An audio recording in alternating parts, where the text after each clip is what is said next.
classic Burma teak frame that after they bombed the big iron plates onto. The ship was steam powered as well as sailed. In its day considered so formidable that nobody wanted to go anywhere near it. It never even got to fire a shot in anger. It was the pride of Queen Victoria's fleet, and it was head of the Red Fleet, back in the days when Britain had 3 separate fleets. The Red of South Railway Jetty, the start of HMS Nelson, about 3.5 miles of continuous quay that's operated by the Navy. The big red brick building over there with the stone tower is called Semaphore Tower, home to the King's Harbour Masters. We call them KHM for short.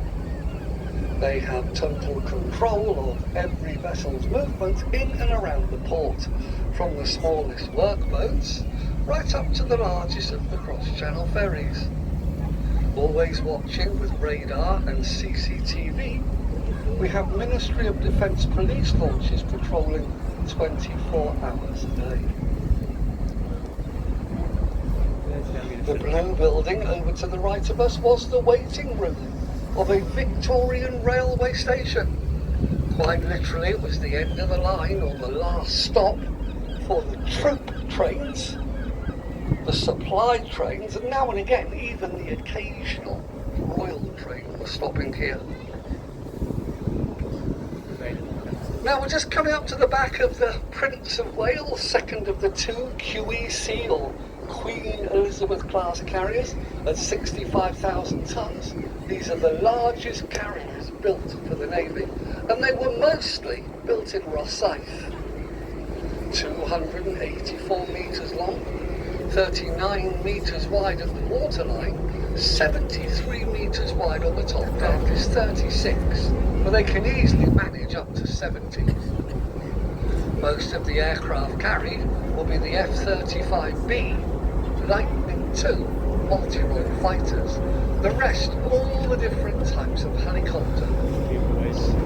Operational range 10,000 miles. Now the Prince of Wales, we've been told on the 21st, so only a week's time, will be leaving to go off round the world on a long deployment. I know one of the places she's going to is Tokyo. She's been invited to fall into Tokyo. But if you look ahead of Prince of Wales, we're coming up to Queen Elizabeth. Now Queen Elizabeth has actually been put into a state of low readiness. They've stripped all the weapon systems off her. They've just sorted out that anchor, the starboard anchor, that's what the big barge is there for. But they're getting ready to go back up to the big dry docks in Rosyth, I've been told the end of May, for her 10-year inspection. Now guys, as I'm talking to you, the tide is pouring into the harbour. Quite literally millions of gallons of water is filling the harbour up. Portsmouth Harbour used to end here. You'd run aground, because every time the tide went out, all of this end of Portsmouth Harbour is our years.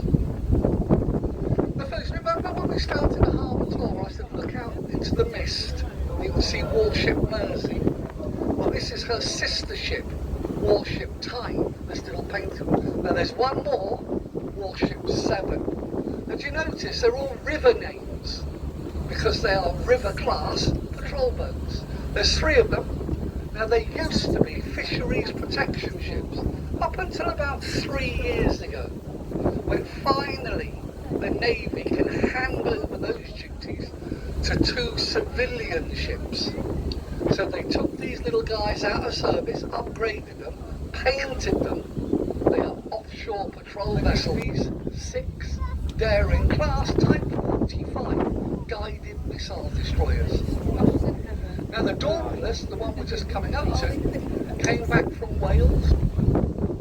I'm just looking up on top of the destroyer here. Look at her radar. That's really black. They're normally, why is it so filthy like that? I wonder if they've got a problem. Because they're never, if you look at all the other ships, they're all lovely and grey. Look at the state of that. They must be having problems maybe with exhaust from either the generators or the main engines for it to get that filthy. Now if you look at the ship behind Dauntless, that's the Defender. Now the Defender is about 1 year into her 3-year-long multi-million-pound upgrade. She's already got her new engines and her new generators, and now they're stripping. But when they finish, literally the ship is better than new. Now this is Fountain Lake Corner. Fountain Lake is the commercial port. Now guys, look across to the Defender D36. Now coming into view behind her, the big grey hangars or sheds that say HM Naval Base Portsmouth. Now it is BAE Systems, but we don't build ships here now. We have the contract for all these upgrades and maintenance. Now folks, quite often they take little ships into the big hangars over there to be repaired. So how do you drive your ship over the top? They then jack you up out of the water and push you into the shed and reverse the process when they finish the work. It looks like they're getting ready. Look, see them putting all the to take the ship into. Now looking over to the right, that's a 30-acre lagoon of water. There's 5 dry docks over there. All of that was dug out by hand by Napoleonic prisoners, as was all of this side of Portsmouth Harbour, because Portsmouth Harbour was so shallow back then. We're just coming up to the Wave Knight auxiliary ship. Now she wasn't big enough to look after the aircraft carriers. This is being done by 4 much bigger, newer, Tide class tankers. So this one and the other ship was up in Liverpool. They've both been taken out of service, decommissioned, they're up for sale. And apparently Brazil are quite interested in buying them. There's nothing wrong with the ships, they're good ships. And you're looking straight down into the commercial port of Portico. Portico are the 2nd biggest importer of fruit and vegetables in the UK, second only to Dover. They bring up to 70% of the UK's bananas here. It allows sheds to be fumigated before it gets passed on to the main distributors. And first we got the... And these guys are now looking after Guernsey and Jersey. And I'll be honest, this Stena Vinga is 10 times nicer than the old Condor ferries. They'd had their day, really. But yeah, really impressed. All of the Royal Navy shore establishments. Over the years, thousands of cadets from the combined cadet forces have passed through here. And it's built over there on Whale Island. Yeah, all of that is a really big isle. There's a massive castle sat there, Portchester Castle. It was by Saxons. When the Normans found it, it was in a bit of a state. They repaired it all.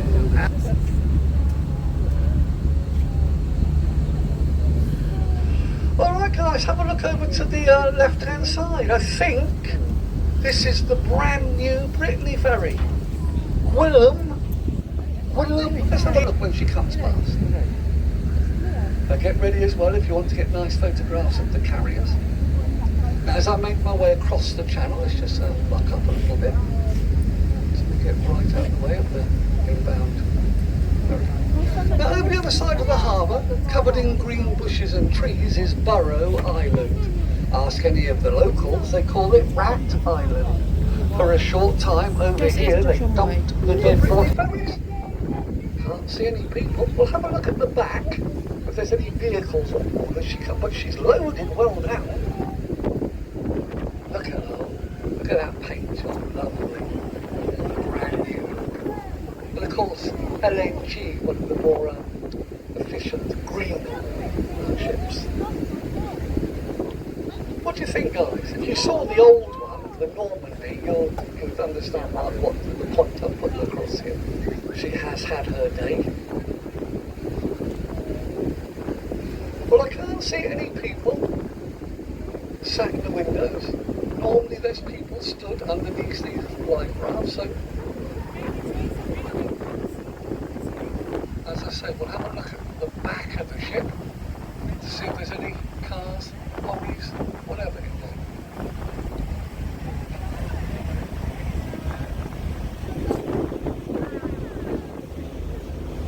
there. No, can't see anything. So she's maybe just coming in for more times to change their mind. They go earlier or even later, but definitely smoke pouring out of those funnels now.